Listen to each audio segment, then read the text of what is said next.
14వ తేదీన జరిగే చినకాకాని షైన్ ఆనంద శరణాలయం వార్షికోత్సవానికి సంబంధించిన ఆహ్వాన పత్రికలను ఆవిష్కరించారు. Shine foundation chairman DG Nayak అధ్యక్షత వహించారు.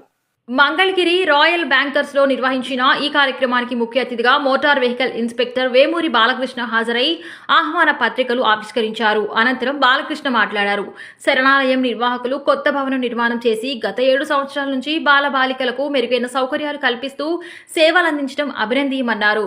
పుర ప్రముఖులు నన్నపరెడ్డి నాగేశ్వరరావు మాట్లాడుతూ శరణాలయంలో ప్రతి ఏడాది వార్షికోత్సవం నిర్వహిస్తూ బాలబాలికలు స్వయంగా శిక్షణ పొంది ప్రదర్శించే సాంస్కృతిక కార్యక్రమాల వలన వారిలోని కళారూపాలను బయటకు తీసుకురావడానికి ఒక వేదికగా ఉంటుందన్నారు. సమాజంలో మనిషి తాను అభివృద్ధి చెందడంతో పాటు సమాజానికి కూడా తోడ్పాటు ఇవ్వాలన్నారు. తమ ఇళ్లలో జరిగే శుభకార్యాల సందర్భంలో శరణాలయం బాలబాలికలకు సహాయం అందించే విధంగా మానవతా దృక్పథాన్ని అలవర్చుకోవాలన్నారు. చదువుకునే బాలబాలికలకు సహాయ సహకారాలు అందిస్తే భవిష్యత్తులో వారు సమాజానికి తోడ్పాటు అందిస్తారన్నారు. పెదవడ్లపూడి మాజీ సర్పంచ్ అన్నే చంద్రశేఖర్ మాట్లాడుతూ 11 సంవత్సరాలు అద్దె భవనంలో ఉండి పిల్లలకు సేవలు అందించి గత 7 సంవత్సరాల నుంచి సొంత భవనంలోకి వచ్చి బాలబాలికలకు అన్ని తానే సేవలు అందిస్తున్న శరణాలయం నిర్వాహకులు నాయక్ దంపతుల కృషి పట్టుదల పలు ధార్మిక సంస్థలకు ఆదర్శనీయమన్నారు.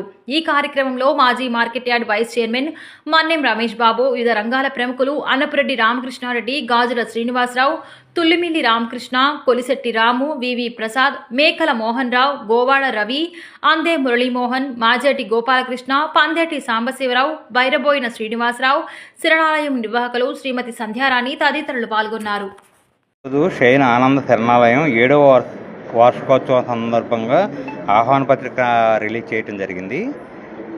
ఈ యొక్క షైన్ ఆనంద శరణాలయం కొత్తగా భవనం కట్టి 7 సంవత్సరాలు పూర్తయిన సందర్భంగా వార్షికోత్సవం చేస్తున్నారు. ఈ శరణాలయం నందు బాలబాలికలు అనాథలైన బాలబాలికలకి ఫెసిలిటీస్ అవి కూడా చాలా బాగా చూస్తాం. మేము చాలా గమనించాము. వాళ్ళ ఇప్పుడు స్ట్రెంగ్త్ కూడా 80 మంది దాకా పెరిగారు. వాళ్ళ మంచి చెడ్లయి దగ్గరుండి నాయక్ గారు వాళ్ళ ఫ్యామిలీ చాలా జాగ్రత్తగా చూసుకుంటాం. మేము ఎప్పటి నుంచో గమనిస్తూ ఉన్నాము. దానికోసంగాను మేము ఈ సందర్భంగా ఈ కార్యక్రమంలో మేము పాల్గొనడానికి పిలిచినందుకు కృతజ్ఞతలు తెలియజేస్తున్నాను. ఈరోజు గతంలో మరి మా స్ఫూర్తితో కానీ నన్నపల్లి లక్ష్మి గారి స్ఫూర్తితో కానీ నాయక్ గారు ఒక అనాథ శరణాలయం పెట్టాలనే ఉద్దేశంతో పెట్టడం జరిగింది. నవలూరు గేటు దగ్గర పెట్టి దాన్ని అంచెలంచెలుగా పెంచుకుంటూ మరి చినకాకాంలో మరి మాబోటి దాతలతో సహాయంతో ఒక 4 అంతస్తుల బిల్డింగ్ కట్టడం జరిగింది. దాంట్లో పిల్లల్ని కట్టడం కాదు, ఇది చేయడం కాదు గొప్పతనం, ఆ పిల్లల్ని చూడటం గొప్పతనం. వాళ్ళ విద్యాబుద్ధులు కానివ్వండి, మంచి చెడులు కానీ ఇవన్నీ కూడా అవన్నీ వాళ్ళ నాయక్ గారు ఆ దంపతులు నిజంగా చాలా గొప్ప హృదయంతో వాళ్ళందరినీ చూస్తున్నారు. అట్లానే ప్రతి సంవత్సరం కూడా అక్కడ ఉన్న పిల్లల్లో టాలెంట్ని మామూలు ప్రదర్శించడానికి నేను వద్దన్నా కూడా వార్షికోత్సవం పెడతారు, లక్షలు ఖర్చు పెడుతున్నారు. ఎందుకంటే అంత ఖర్చు పెట్టడం అంటే కాదండి, ఆ పిల్లలకు ఉన్న ఆనందం అది వేరు. అట్లానే మేమేం చేస్తున్నామో కూడా పబ్లిక్ తెలవాలని చెప్పి వారు ఆ కార్యక్రమం ఆ రోజు వార్షికోత్సవం రేపు 14/12 మామూలుగా ఆదివారం సాయంత్రం అక్కడ ఏర్పాటు చేశారు. మరి అది అక్కడ మంచి ప్రదర్శనలు అంటే వాళ్ళలో ఉన్న టాలెంట్ అంతా కూడా కళారూపాల్లో కానివ్వండి అవన్నీ కూడా వాళ్ళు చూపిస్తారు. షైన్ అనాథాశ్రయ నిర్వాహకులు నాయక్ గారికి, వారి మిస్సెస్ సంజయ్ రాణి గారికి మా కళాశాల తరపున ఉదయపరకుండి అభినందనలు తెలియజేస్తా ఉన్నాం. సో నాయక్ గారు నాకు గత 25 సంవత్సరాల తెలుసు.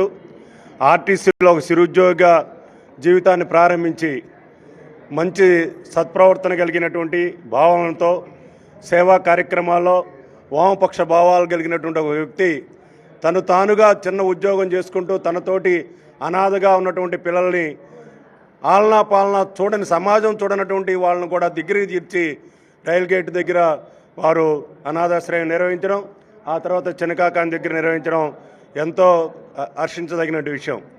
సాధారణంగా మనందరికీ తెలుసు ఏంటంటే కోట్ల రూపాయల ప్రభుత్వ ధనాన్ని దుర్యోగం చేసి పిల్లలకు సరిగ్గా పోషణ కార్యక్రమాలు లేనటువంటి సందర్భాలు అనేక ఆశ్రమాలు మనం చూస్తుంటాం. కానీ వాటన్నిటికీ భిన్నంగా స్వశక్తితో ఎవరైతే మన దాతలు ముందుకు వస్తారో వాళ్ళ దగ్గర నుంచి ఇచ్చినంత తీసుకొని తన జీతంలో సగానికి పైగా దగ్గర తన పిల్లలతో పాటుగా వాళ్ళని అనాథాశ్రయంలో పిల్లల్ని మా కార్యక్రమంలో నేను చూశాను అనేకసార్లు.